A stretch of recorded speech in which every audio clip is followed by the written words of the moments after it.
రాష్ట్ర ప్రభుత్వం ఈ రాష్ట్రంలో ప్రజా పంపిణీ వ్యవస్థ ఏదైతే ఉందో నిత్యావసర వస్తువులు పంపిణీ అనేది సక్రమంగా జరగల. గత ప్రభుత్వ హయాంలో MDU వెహికల్స్ ద్వారా అందజేసేటువంటి ఒక కార్యక్రమం రోడ్ల మీద పోయేసి అతను ఎప్పుడు వస్తే అప్పుడు క్యూలో ఉండేటువంటి విధానానికి స్వస్తి పలకాలని చెప్పి మార్పులు చేసుకుంటూ ఈరోజు ఆ మార్పుల్లో భాగంగానే స్మార్ట్ కార్డు విధానాన్ని తీసుకొచ్చేసి ప్రజలకు ఆ కార్డులు అందజేసేటువంటి కార్యక్రమము రాష్ట్ర వ్యాప్తంగా జరుగుతోంది. అందులో భాగంగా కదిరి నియోజకవర్గంలో కూడా కార్డులు మీరు ఒకసారి గమనిస్తే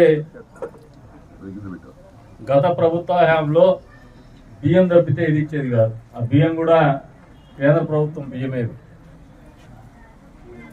ఈ రోజున ఆ రకంగా కాకుండా ఇంకా పంచదార కందిపప్పు అందించేటువంటి కార్యక్రమం కూడా చేస్తాను.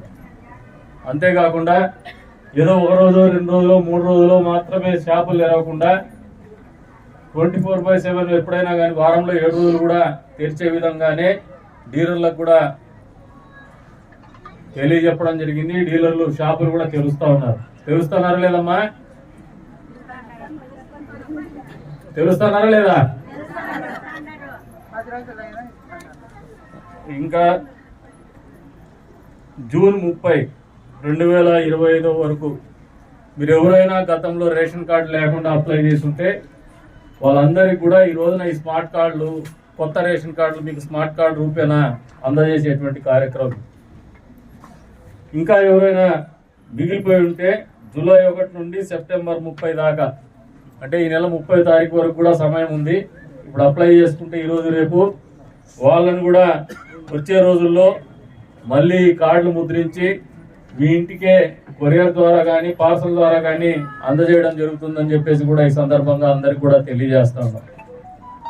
15 నెలల కాలాన్ని పరిపాలన గమనిస్తే మీరు ఒకసారి ప్రత్యేకంగా మహిళలు అర్థం చేసుకోవాలి. మిమ్మల్ని ముందు వరుసలో కూర్చోబెట్టాలా,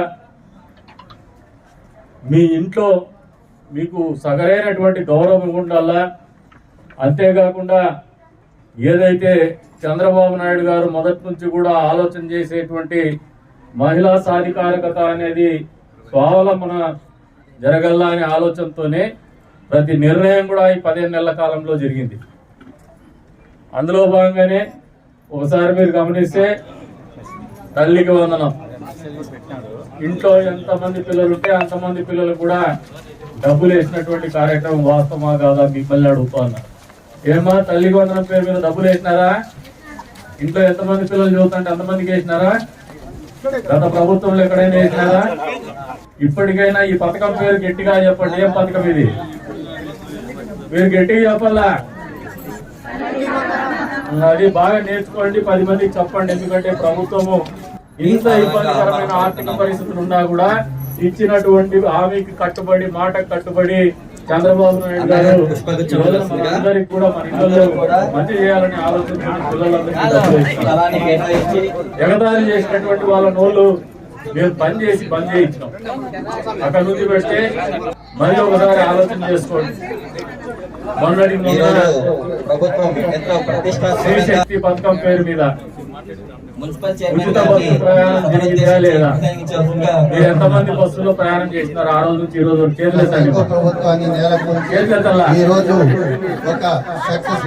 ఎంతమంది ప్రయాణం చేసినా చేసేదండి. ఇక్కడ 3వ వయసులో రైతులు ఉన్నారు, మహిళా రైతులు కూడా ఉన్నారు. పంటలు పండించుకుంటారు.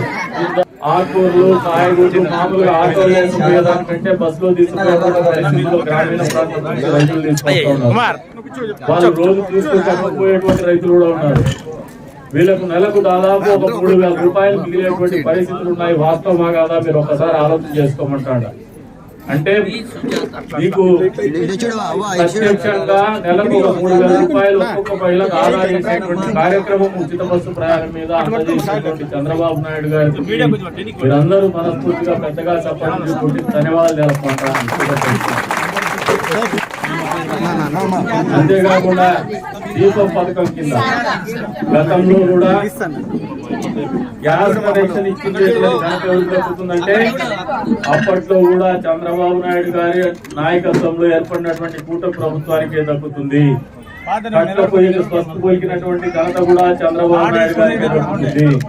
ఈ రోజున గ్యాస్ బండ రేటు పెరిగిపోయినటువంటి పరిస్థితుల్లో మళ్ళీ మీకు ఆర్థికంగా ఆదుకోవాలని ఒకే ఒక ఆలోచనతోనే సంవత్సరంలో 3 గ్యాస్ సిలిండర్లు గాని ఉచితంగా, లేదంటే సిలిండర్ వద్దనుకుంటే దానికి సరిపడా డబ్బు గాని మీ అకౌంట్ లో జమ చేసేటువంటి కార్యక్రమం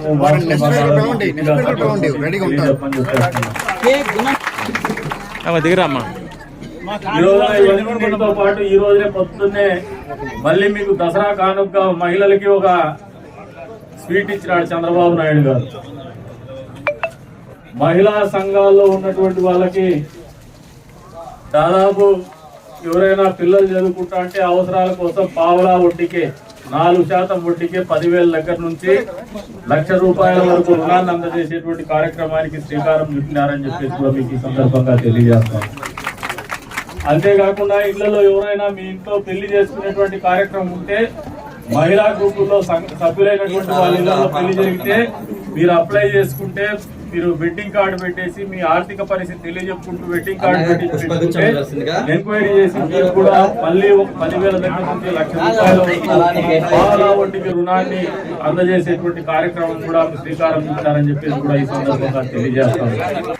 తిరిగి మళ్ళీ మీరు వాయిదాల పద్ధతిలోనే చెల్లించుకోవచ్చు, ఒక్కసారిగా చెల్లించాల్సినటువంటి అవసరం కూడా లేదు.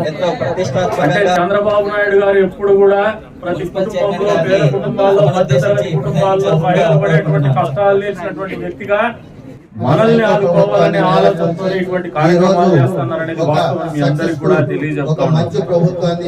మరి ఇన్ని రకాలుగా మన జీవితంలో, ప్రత్యేకించి మహిళల జీవితంలో మంచి చేసేటువంటి చంద్రబాబు నాయుడు గారి ప్రభుత్వానికి అందరి ఆశీస్సులు నిరంతరం ఉండాలని చెప్పేసి కూడా ఈ సందర్భంగా తెలియజేస్తాం. అంతేకాకుండా మామూలుగా ఏటీఎం కార్డు ఈ రోజున పేపర్ తడిచిపోవడమో ఇంకోటో లేకుండా అంతే రకంగా ఎవరు మీ పాస్బుక్ ని మామూలుగా రేషన్ కార్డు బుక్ తీసుకుపోయేసి దాంట్లో వాళ్ళే ఏదో పథకం పెట్టేసి రేషన్ క్యాంపస్ ప్రూఫ్ సిస్టమ్ చేస్తున్నటువంటి ఘనత కూడా ఈ ప్రభుత్వానికి దక్కుతుందని ఈ సందర్భంగా తెలియజేస్తాను. ఇన్ని రకాలుగా ప్రజల జీవితాల్లో మంచి చేయాలనే ఒక దృఢ సంకల్పంతో ముందుకు పోతున్నటువంటి కూటమి ప్రభుత్వం చంద్రబాబు నాయుడు గారి ఆధ్వర్యంలో ముందుంటే మొన్నటి అందరూ కూడా ఎప్పుడెప్పుడు ఎన్నికలు వస్తాయని ఎదురు చూసి ఎన్నికల్లో చరిత్రలో ఎప్పుడూ లేనటువంటి విధంగా ఒక రాజకీయ పార్టీని పాతాళానికి నెట్టేసేటువంటి తీర్పునిచ్చినటువంటి 11 సీట్లు వైఎస్ఆర్సీపీ పార్టీకి బుద్ధిరాల. ఈ రోజున ఎంతసేపు ఫీజు రీయింబర్స్మెంట్ అంటారు, లేదంటే రైతులకు యూరియా అంటారు. రైతులకు యూరియా ఏ రైతన్నా మన నియోజకవర్గంలో రోడ్డు ఎక్కినాడా? రైతులు